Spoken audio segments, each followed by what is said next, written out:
Isang mapagpalang araw na naman po sa ating lahat. Ako po ang inyong lingkod, Misteryoso 007. Sa pagkakataon pong ito, ako po ay muling magtuturo sa inyo ng isa na namang orasyon. Isang orasyon na kung saan ito po ay makatutulong dun po sa lahat ng mga tao na nag-aaral po ng lihim na karunungan. Nakagaya po ng ating ginagawa ngayon. Kung matatandaan po ninyo noong mga nakaraang video, ay ako po ay nagturo ng mga orasyon na ito po ay napapaloob sa 7 Yota de los Espiritus Nombres Partada Cheli Portera. So nakaraan ay ika-6. So ngayon, ang ituturo ko ay ang ika-7. Kapito na po tayo. Ito na po yung panghuli. So nawa ay inyo na po ito na pag-aralan kung paano. Ito na po inyo na mantra. Na-debosyonan nyo na po. Umpisahan nyo na pag-debosyonan para kung mapapag-ano nyo yung 1, 2, 3, 4, 5, 6, 7 ay magkakaroon kayo talagang pambihirang kakayahan na mananalit ay sa inyong pagkatao. At magagamit mo ito upang tumulong sa mga taong humihingi ng tulong sa iyo. Huwag po ninyong gagamitin sa masama. Huling paalala ko sa 7 Yota na to. Huwag po ninyong gagamitin sa masama. Pag ito ginamit nyo sa masama, ay mayroong rabwelta para sa inyo. Babalikan kayo ito. Pinapangako ko sa inyo, kapag ginamit nyo ito sa masama, ngayon pa lang, tatamaan kayo nito, ha? So, huwag niyong gagamitin sa masama. Lahat ng kukuha ng orasyon sa akin, nagagaya ito. Huwag niyo pong gagamitin sa masama.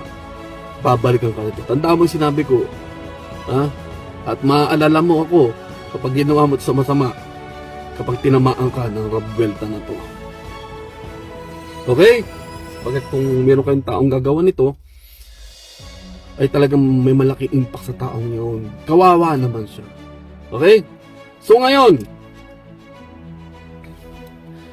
ang bisa at kapangyarihan ng ika-7 Yota de los Espiritus Nombres Partada Cheli Portera ay ang proteksyon general. Okay, pangkalahatang proteksyon.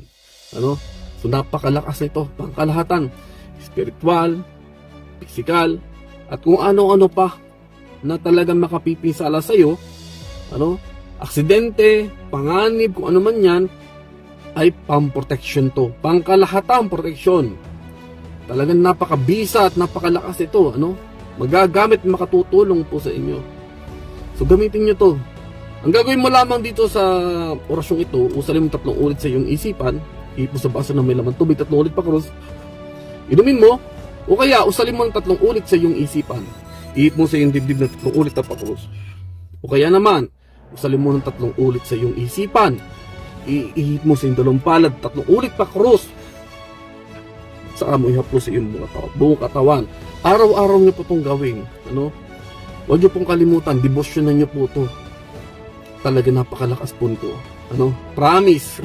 Promise, napakalakas po nito at talagang makatutulong po ito sa inyo at doon sa mga taong humihingi ng tulong sa inyo. So, eto ang orasyon Yosasas. Okay?